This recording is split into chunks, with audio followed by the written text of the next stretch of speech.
What's good with it in the hood with it? Welcome back to the collective clips where you already know we get it in. But before we get it in, let's hit that like and subscribe button. Ding! Put your notification bell on all so that way you're directing the direction of the dope content I am kicking. And I highly appreciate all the support, man. We're going up on this channel and it's all because of you. And for that, I can say I'm very humbled and so much appreciative, man. Thank you so much. I couldn't do it without you. Now, I wanted to tell a story. Okay, I wanted to tell a story about a few incidences that took place, but one particular incident, and man, it was on and cracking. See, I don't know about you, but I'm hood, right? And my neighborhood, we have certain spots that we used to like to go to. You know, one of the spots was Snelling. Now, I know it sounds like, what the fuck is a Snelling, right? Sounds like a fucking snail that's going also. It's a little fishing spot, man, a little river that we used to go to. All the homies used to hook up out there, chill, take chicks out there. It was just our spot to go. You know, living in the Central Valley, there's not much to do. So we usually travel to the Bay Area or Southern California. Yep, I said it, man, Southern California. We wiggle, right, to try to go into little areas, little pockets, and kick back. You know, I'd go to my primo's house in Compton or even in Wilmas a gang of times because there wasn't too much shit to do in the Central Valley. But when it cracked off, it cracked off. And it seemed to always be gang related. You know, it wasn't always an issue because what you have up north is you have norteños and then you have upstate Southsiders, right? And it seems like when you go to a store, when you go to a taco truck, the mall, whatever, you got to keep your shit on swivel on both sides because you never know who you're going to run into. Someone's trying to smack shit at all times. And then, of course, once there started to become a lot of dropouts or non-active gang members, it became even worse because now it went from a point of knowing exactly who your adversaries or your opposition were to now they look just like you. You didn't know. It could be a homeboy that was in good standings. Maybe you did time with them in the prison system. And next thing you know, there's an all-point bulletin out for this guy. He's wanted in the highest degree. And now he's hanging around with a few homeboys that don't know what time it is with them. And it was just a big old mix-up. There's been plenty of times, man, where we see a homeboy and it's like, damn, I know he was good back then, but I don't know now. And it's fucked up. That's a bad feeling, man, to not know when you go into a zone, when you go into an area, if it's good for you or if it's not good for you. It's kind of like prison, man. As a norteño, we used to hit yards. Damn, is this an okay yard? Is it a good yard? Is it not a good yard? You just didn't know. You had to play it by ear, play it by eyesight, and just fucking take off and get off where you were mad at if it was no good. And you had a little bit of time to do that. So anyways, we have in Merced a lake. It's called Lake Yosemite, right? And that I've been going to that lake ever since I was a little kid, man. It's the spot. Summertime heats up. Everyone goes out there. Everyone barbecues. It's the kick it spot, right? About the early 90s is when it started to become gang infested, gang related. You'd go out there on the weekends. As a kid, I never noticed. I just wanted to go swimming. I wanted to go chill out, hang around. When you started to notice the girls, you started to notice the girls. And it was just a spot to go to, right? Then about the early 90s, it switched up. It was the spot really not to go to, but still that's the only place to go. So everybody went. And it went from being a family situation where it was families barbecuing, having a good time, to now you started to see barrios and gangs there, man. And they'd have their little spots, their cars parked like a sick one, just in case they got to bust a quick one. You'd have all that going on. And I started to realize and recognize, well, about the time I started to recognize that, I went to the youth authority, right? I caught my case, went to YA for a gang of years, and it was popping at the lake. So I get out in 1996, and of course, it's summertime. There ain't shit else to do. Lake time, right? Now, since then, they've built UC Merced, which is the university right next to the lake. And that makes it even more popping because now what you have is a lot of people from different states, different countries that go to that university. Ain't shit else to do. Of course, they smash on over to the lake. So that's the spot where there's all the college chicks. It's really cracking. They have a lot of their little parties and a lot of their little get-togethers there at the lake. A lot of their little programs. So this particular time, we had a gang of homegirls, right? It was one of the homegirls' birthday, and she was like, hey, I want to do it at the lake. Let's kick it. So my body, we used to go to the lake all the time. We'd find a nice little spot, chill out, set up, barbecue time. Ain't nothing like the lake in the summer. Kids could run and play, people having a good time. There are cops there, man, that go through the area. They cruise through the parking lot. But for the most part, they wouldn't fuck with us. They'd leave us alone because we weren't out there trying to cause problems. But of course, if we ran into any of the opposition, any adversary, it was about to be on and fucking cracking. And there's nowhere to go. Okay, you can run all around that lake all you want. And all you're going to see is an Asian on the other side of the lake fishing. There ain't nowhere to go, man. Once you're there, you're there. It's out in the country. So it's kind of like a war zone. You know, you're stuck. Only one way in, one way out. There's only one road into that place, right? It's in the country road. So I remember the homegirl that day, she was like, hey, let's go kick it. Let's everyone go. So of course, that was the word on the streets. That was the coolest thing popping.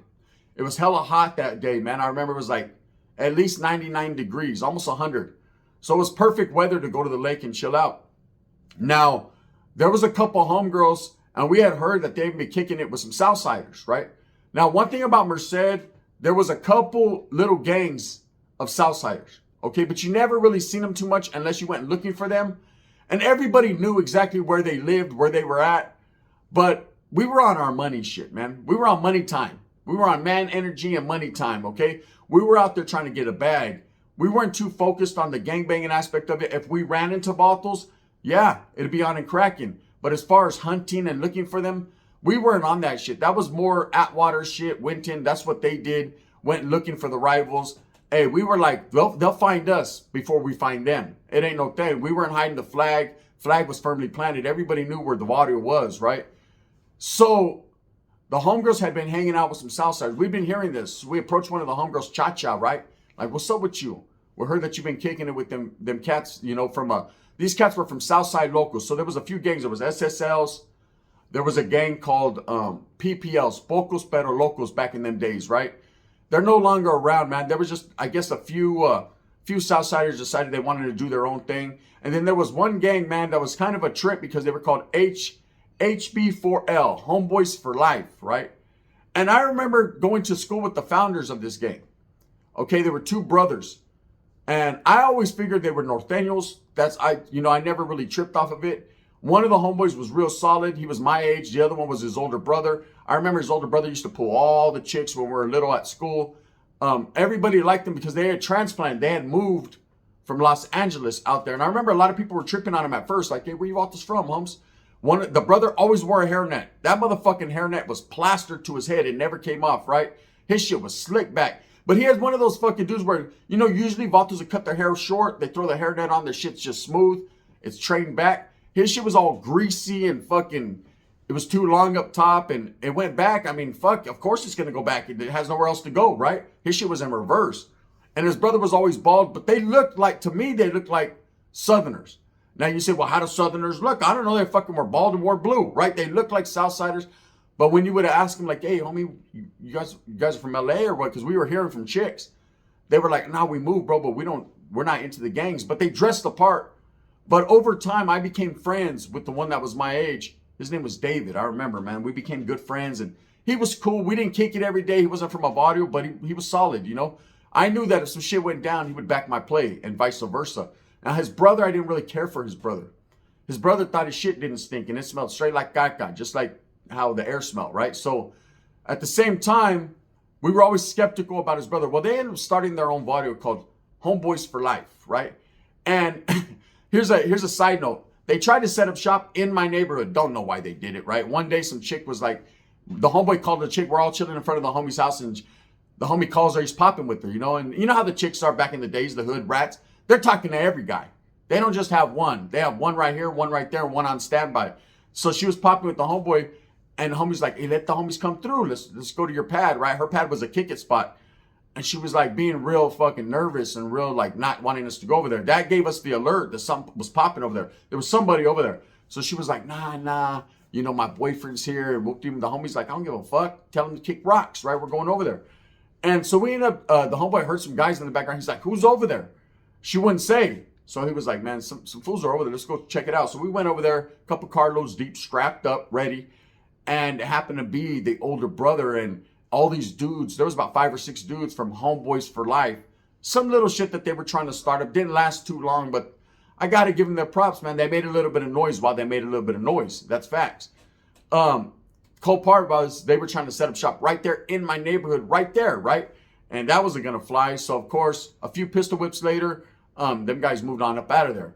And the homeboy fucking got a mean-ass mom on that night from that chick. So we were chilling. Anyways, back to fucking the homegirls, right? So we're talking to the homegirls, and everyone's going to go to this birthday party because the homegirl was pretty popular. And like I said, wasn't shit else to do, was the spot. So the homeboy gives her a call and, hey, what's up with you? You know what I mean? And we're gonna go slide through. What's up with you? Girl? All the homegirls be kicking it with them Southsiders and shit from Homeboys for Life and Southside locals. And we always assumed Homeboys for Life were Southsiders. They were not. They were brown raggers. They just claimed brown pride. You know, that was always I noticed in Northern California, and this is the truth. I don't give a fuck who gets their feelings hurt. Uncut, no added preservatives. This is the truth. When Vatos didn't want to identify what they were, North or South, they always said, I'm brown pride. 100% facts. Hey, where you from, homie? They didn't just say, see, back in the day, nowadays they'll say, oh, I don't gangbang, bro. I'm not into that shit. Yeah, I'm just getting my money. But back then, there wasn't that. There was no me, no bang. Not in my area. That old saying, me no bang that you hear, nah. They never said that in my area. This is what they said. Where you from? Are you a homie or what? Charlie Holmes, I'm just brown pride, right? They were brown raggers all of a sudden. Those were Vatos that try to wiggle both sides. When Southsiders hit them up, where you from, Messi? You know what I'm saying? I'm brown rag, I'm just brown rag, right? When Norteños said, where you from? Nah, where you from, homie? Brown rag, right? They were always brown rag, right? The only thing was brown was the chorro and their calzones when they got hit up. Facts. Anyways, those guys were brown raggers. But to us, brown raggers were Southsiders. That's how we figured it. They didn't want to tell us where they were from. So, anyways, we're getting at the homegirls. The homeboy is like, hey, what's up? You know what I'm saying? Hey, you kicking it with them other Vatos? And no, I ain't kicking it with them other Vatos. Yeah, you are, right? That's what we called. Other Vatos was code for Southsiders, right? Nah. So the homeboy's like, hey, tell them to come through. You know what I'm saying? The whole Folsom setup. What's up with you? Now, that homegirl, she was like out of the mix. She wasn't really, but one of the homegirls was down. You know, she was mad because the homegirls were kicking it with the other side, the opposition. She didn't like that. She felt like it was unloyal to the homeboys. Now, I had certain groups of homegirls. Some homegirls that would just kick it with whatever guy would give them chorra. Some homegirls that were solid, right? Solid. They were party girls, but they knew at the end of the day who to call, who they kicked it with. They were loyal to the soil. Facts. And I'm sure we all have homegirls like that in the barrio. They aren't from the barrio. They don't claim it. Well, they do lightweight. They're not considered actually a homegirl like that. But they're loyal. Bros before hoes. I'm talking about the type of chicks that'll hook you up. Hey, they'll take your old lady somewhere to hook you up with their best friend. Truth and facts, right? Little did you know they were taking your old lady to go hook up with another guy. It was a spider web in that shit. That's why I don't have no baby mamas from Merced, because I knew a long time ago everyone's getting hit every different direction. Believe me, if you're chilling with a chick and your old lady's not there because she's getting hit at another party, point blank, and hey, it's point and shoot. Real time. You know what I mean? They're getting on. So anyways, one of the homegirls is like, hey, don't trip. She calls the homeboy, hey, don't trip. I'm going to get these girls to fucking bring these guys to the lake, but they're not going to come to the party. They're not going to know what's cracking. You guys can get them. Facts, right? So cool. So we let all the homies know, like, hey, trip out. We're going to go party with the homegirl. But fucking one of the homegirls, Gladys, is going to bring these fucking dudes, right? It's about to be popping. And I was like, Gladys? Right? Because I'd always wanted her, never had her. I was like, well, so this is the plan. Okay, we're going to hike on this one. I got my John Elway shit on. I was like, we're going to go over there. We're going to eat all the carne asada. We're going to party. Watch the kids hit the piñata. Steal a couple Snickers bars. Have a good old time. Maybe go swimming. Smoke a little Yesca. You guys can blow a cloud or two. And then when we're done, we're going to beat up on these Southerners. Ready? Hike! Post! Right? So that was the plan. Sometimes they work out. Sometimes they don't, right? Now, you got to understand the lake situation is a family thing. So there's a lot of kids running around. There's a lot of normal civilians. So you don't want to break out the cuetes and shoot. In fact, I'm going to be totally honest with you. In all my times, ever since I was a kid going to the lake, I don't think firearms were ever pulled. I mean, maybe it's pulled out like, we got a problem. Like the dope boy shit happened.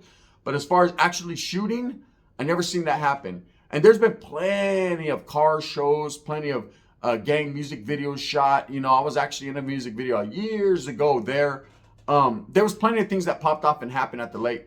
But never once did I see anyone fucking shoot. And I understand there's rules and regulations in the gang life. And one of them is civilians, women, and children are off limits. Now, there are casualties of war. Shit happens. But for the most part, man, don't shoot into a crowded area where there's kids, man. That's a cowardice act. That's some baboso shit. You do that, man. Brother, you ain't even good in the wood car, brother. Nope. Can't have no fucking coffee. So you just know that no one's going to condone that. Now, I am going to tell you guys about a black and a brown incident later on that took place at that lake, right? Vicious. But this is this story, so we'll tell this one. So, because the blacks started, at first they weren't going to the lake like that. Then they started to come deep and it started to get real funky, real funky. You know, so anyways, the homies are like, yeah, let's get it, let's get it. So we all pull up to the lake, hella carloads deep, man. We find us a nice spot right in the middle. There's actually like a long bridge that goes all the way around. So when I was young, I remember we used to take our little girlfriends over there and try to fucking get a hickey or something, jump off the bridge. Cops would come, get out of the water, right? You can't jump off that bridge. We do it all the time anyways. So that was where we set up the little spot. There's a little concession stand over there, man. You can get your Zuzus and Wham-Whams. We're chilling. Carne asada's fucking popping. You guys know lake shit. Right now I'm taking you way back, right? Hot sun, carne asada smelling bomb on the grill. I threw juice everywhere. Every homeboy sipping on a Bud Light before, right? Coronas flowing for those that got money. But me and my little group of homeboys, we're already on fucking marination mode. We're already on, let's get it. So we see the homegirl. She's like, look, them fools are here, but they're down on the other side of the lake. Like they seen all the red here, all the homies. So they were like, fuck, there's a gang of northerners right there. We're going to go at the end of the lake, right? There's different spots of the lake. There's the beginning where they launch all the boats and everyone goes. And usually you see all the white people there. You know, people with money, brother. That's right, Wood. We have money. And you'll see all the woods right there. And then the middle of the lake is for the ghetto fabulous northerners. We'd all be right there because although we have carne asada money, we don't have ribeye steak money. So that's just the way we lived, right? And then towards the end of the lake is where you had more so the paisas and the Asians because they're getting their fish on, and the paisas are on their don't ask, don't tell shit, right? They're just over there just chilling. So that's where the Southsiders set up shop. Thought that we weren't going to see it again. This lake is kind of not real big, but it's if someone could be there and they'd be like, hey, what were you doing yesterday? I was at the lake. No, you weren't, fool. I was there. For reals, I was there. What side were you at? I was at the end. Oh, that's why, fool. We were in the middle right there. We pulled a gang of tortas. Did you see that one torta? She had hella cellulite. I think I seen her, fool. Yeah, from way over there, you can see her, huh? Yeah, her. So anyways, the homeboys decided we're going to fucking jump in a couple whips and go over there. So after this party's cracking, the homegirl's all happy. You know, she says, hey, you guys are leaving? Nah, we'll be right back, right? Sasuke, we'll be right back. But what we didn't know is this chick double played the hand. So the homegirl was cool. She's the one that brought these dudes out there. But another one of the homegirls that was with her that was fucking with these dudes alerted them like, hey, these fools wanted you out here. So they're pissed at the homegirl like, hey, we're going to smack her shit if we see her. She knew what time it was, so she stood back, right? She wasn't one of those nosy-ass chicks, oh, I got to see the fight, I got to record it. This is way before social media. Everybody wasn't posting shit. If they were, I'd have been locked up. True stories, right? So we all jump in 2 carloads and we smash over there. Now, I have some homeboys with me that are off the chain. You got those homeboys that are just different? They don't even let the car start rolling. They're already jumping out with baseball bats and shit. Yeah. Those are the type of homeboys I have, right? In fact, I was one of them type of homeboys. That motherfucker doing the helicopter, you know what I'm saying? Chorra in this hand and Mongolian in that hand, like my primo. Absolutely. So, in fact, Super Norteño was with us. Whoop it, Holmes. Go! Right? So he's on fucking straight crazy mode, right? He's ready to get off. So when we pull up, I ain't gonna lie. We felt like the setup was on us. These vaulters were like 20, 30 deep. Straight fucking blue LA Dodger shirts, cowboy jerseys, fucking. Hey, these vaulters, why? Tell me this. Southsider, explain this to me. Not the ones in Southern California, the upstaters. This is an upstater alert. I need some confirmation from you guys. I already know how the Southerners rock down south, man. They be at the Santa Fe swap meet getting their oogum boogum on, just chilling, right? But why are you guys wearing Charlie Browns, thermals, cutoff bands, high socks, Cortezes at the fucking lake? It's 99 degrees, bro. You know what I'm saying? You ever heard of ankle socks just once in your life? No, you know what I mean? These vatos are fitted and committed. Hey, vatos are wearing fucking the Ben Davis jackets. It's fucking hot hairnets. And I'm like, damn, these vatos are looking like they're in an Easy-E video. You know what I mean? Straight out of Compton. Crazy motherfucking ensureños coming through. Homeboy eating jalapenos. These vatos are down, right? So I'm like, oh, shit. Hey, we jump off the whip like, what's up, Holmes? You got a problem? You got a problem? Yeah, I said, we got a problem, saying. Sauce, right? Melee, the riot at the lake. Hey, it went down so vicious, man. I'm not going to lie. Vatos were getting cut, hit, beat up. You know what I'm saying? I seen a motherfucker throw a taco at me. He tried to hit me with some fucking pollo asado. Like, oh, shit. Hey, it was going down. I threw juice everywhere. Fucking Bud Light cans. People were getting hit in the head. Swifty, you thought you got hit in the head with a Bud Light? Get him out of here. There was no getting him out of here. If anything, it was like, what's up? Hey, I'm not going to lie. Vatos were on the fucking floor getting booked. It was crazy, right? And all that over what? I tell the story not to glorify it. Who won that fight that day? The raza lost. Because we were all the same. There was no difference. We were all Mexican. We just decided to claim something different. We decided to draw a line in the sand and stand over here rather than right there, when all you had to do was step a foot over. We could have all partied together. They had a gang of carne right there. They could have brought that shit over, threw it on the grill, and we'd have had more tacos. They had a gang of beer, albeit it was the cheap shit, but still, they could have brought that over, you know? Other than that, they didn't have too much. They had a couple chicks too, though. I would have ran through. I ended up running through eventually. But what I'm saying is, instead, you had a whole bunch of young Chicanos fighting.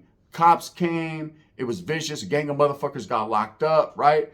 I was smart, man. I ran back. Me and a couple of the homeboys jumped in a car with the homegirls and wiggled the fuck up out of there, right?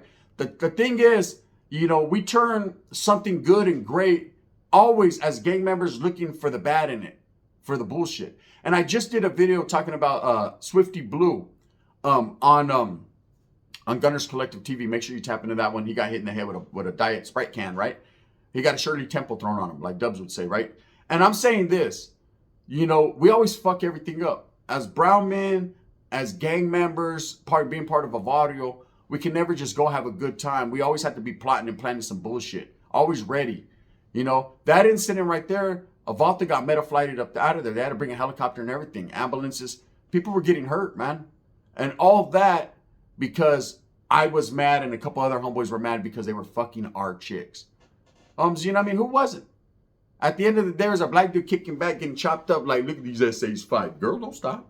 I said, you got to rock it. Don't stop it, right? That's exactly how it was, man. So the losers were truly us, the raza that day, because we had a big old thing, man. There was a lot of people that were watching, civilians, kids scared. I mean, it just wasn't a good look. Anyways, it went down at the lake. And there's several other incidences. Like I said, I'm going to tell you one about the black and brown. That was crazy. That started over a chick too, but it started over disrespect. And we're going to get to that. Anyways, with that being said, that's the story of the day. I hope that you move smooth with a purpose. Hey, I'll just say this. One Southsider, he had my ear. He was trying to rip that motherfucker off like my cousin got his ear ripped off by the Bulldogs. He was like, what's up, Bessie? I was like, get your damn brown hands off me.